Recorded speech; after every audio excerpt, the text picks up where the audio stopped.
So yun mga pala, na-install natin yung ating S1 na 14mm na 30th anniversary ni Racing Boy.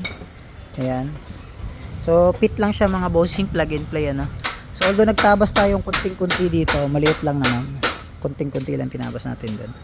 Pwede namang hindi kasi ang ginawa ko is dinown ko yung yung pwesto nitong master pump saka nung clutch lever. Kaya nagtabas tayo ng kunti doon. So yan pala yung nakakabit natin, left and right. Ayan. Yan, ganda yan mga bossing. Tapos syempre kinabitan na rin natin ng R1 caliper na 30th anniversary din yan. So maganda yung coated ng ngayon R1. Ayan, fit din siya, salpakan lang mga bossing. Wala na masyadong conversion maliban sa konting washer lang. Kung smooth naman na, wag niyo nang lagyan ng washer. Ayan